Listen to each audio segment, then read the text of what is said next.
সারা রাজ্যের সাথে ধর্মনগর জেলা কংগ্রেসের উদ্যোগেও আজ বিক্ষোভ কর্মসূচি এবং রাস্তা অবরোধের মতো কর্মসূচি হাতে নিয়েছে কংগ্রেস। তাদের যে মূলত দাবিগুলি ছিল তা হচ্ছে বিদ্যুতের মাশুল বৃদ্ধি রোধ করতে হবে, স্মার্ট মিটার বসানো বন্ধ করতে হবে, আরো বেশ কিছু দাবি দাওয়া নিয়ে সমগ্র রাজ্য জুড়ে প্রদেশ কংগ্রেস কমিটির আহ্বানে বিক্ষোভ কর্মসূচি হয় রাজ্যের প্রতিটি জেলায়। আর তার অঙ্গ হিসেবে ধর্মনগরেও বিক্ষোভ কর্মসূচি এবং পথ অবরোধ সংগঠিত হয়। ধর্মনগরের জেলা কংগ্রেস ভবন থেকে বিক্ষোভ মিছিলটি বের হয়ে বিদ্যুৎ নিগমের অফিসের সম্মুখে বিক্ষোভ কর্মসূচিটি চলে এবং তাতে উপস্থিত ছিলেন প্রদেশ কংগ্রেস কমিটির সাধারণ সম্পাদক আব্দুল বাজেদ চৌধুরী, সম্পাদক দয়চয়ন ভট্টাচার্য সহ অন্যান্যরা। তবে পথ অবরোধ চলাকালীন জেলা কংগ্রেস কমিটির এক প্রতিনিধি দল বিদ্যুৎ নিগমের সিনিয়র ম্যানেজারের সাথে দেখা করে ডেপুটেশন প্রদান করেন। ধর্মনগর জেলা কংগ্রেসের বিক্ষোভ কর্মসূচি এবং পথ সম্পর্কে জেলা কংগ্রেসের দায়িত্বপ্রাপ্ত জেলা সভাপতি দিগ্বিজয় চক্রবর্তী এক সাক্ষাৎকারে কি বলছেন শোনাব। দেখতে পেলাম ত্রিপুরা রাজ্যের বিভিন্ন মহকুমার সঙ্গে ধর্মনগর মহকুমায় বিদ্যুৎ বিভাগের পক্ষ থেকে মানুষের বাড়ি বাড়ি গিয়ে স্মার্ট মিটার লাগানো হচ্ছে।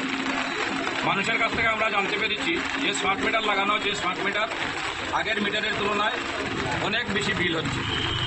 তারই প্রতিবাদে এবং বিদ্যুৎ বিভাগের বিভিন্ন সমস্যা নিয়ে আজকে আমাদের বিদ্যুৎ অফিস ঘেরাও এবং বিদ্যুৎ অফিসের সামনে রাস্তা ঘেরাও কর্মসূচি চলছে প্রদেশ কংগ্রেস কমিটির কর্মসূচির অঙ্গ হিসেবে। আমরা দেখতে পেয়েছি ত্রিপুরা রাজ্যে যে স্মার্ট মিটার লাগানো হচ্ছে, পশ্চিমবঙ্গে একইভাবে স্মার্ট মিটার লাগানো হয়। পশ্চিমবঙ্গের বিরোধী দলনেতা শুভেন্দু অধিকারী বলেছেন পশ্চিমবঙ্গ সরকার 20% কমিশন নিয়ে এই স্মার্ট মিটার বসাচ্ছে।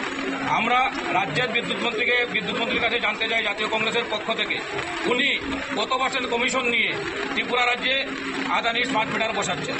আমরা জানতে চাই কী কারণে সাধারণ মানুষকে গোপনে রেখে বিদ্যুৎ মাশুল বৃদ্ধি হয়েছে, কী কারণে বিদ্যুৎ মাশুল বৃদ্ধি করে প্রথমে যে বিল আসছে তারপর বিল দিতে আসার পর এরিয়ার হিসাবে আরও অতিরিক্ত বিল এপ্রিল মাস থেকে হিসাব করে জুলাই মাস পর্যন্ত বিল দেওয়া হচ্ছে।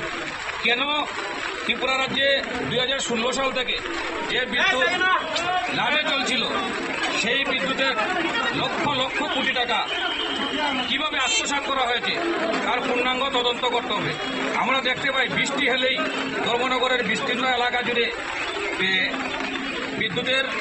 বিদ্যুৎ থাকে না, বিদ্যুতের সারাই কাজ হয় না।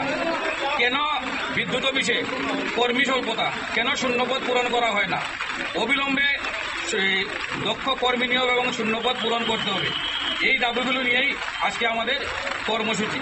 যদি আমরা বিদ্যুৎ বিভাগের কাছ থেকে সঠিক জবাব না পাই এবং অতি সত্বর ত্রিপুরা রাজ্যে স্মার্ট মিটার লাগানো, বেআইনি স্মার্ট মিটার লাগানো বন্ধ না হয় তাহলে রাজ্য জুড়ে জাতীয় কংগ্রেস আন্দোলন করবে এবং আমরা প্রশাসনকে স্তব্ধ করে দেব। আমরা বাধ্য করব বেআইনি স্মার্ট মিটার লাগানো বন্ধ করতে। ধন্যবাদ। আপনারা শুনলেন তাদের এই অভিযোগ, স্মার্ট মিটার বাতিল করতে হবে, নয়তোবা তারা বৃহত্তর আন্দোলনের হুঁশিয়ারি তারা দিলেন। পথ অবরোধ চলাকালীন জেলা কংগ্রেস কমিটির এক প্রতিনিধি দল বিদ্যুৎ নিগমের সিনিয়র ম্যানেজারের সাথেও এই বিষয়টি নিয়ে দেখা করেন এবং ডেপুটেশন প্রদান করেন। নিয়ে নিচ্ছে ছোট্ট একটি বিজ্ঞাপন বিরতির সঙ্গে থাকুন।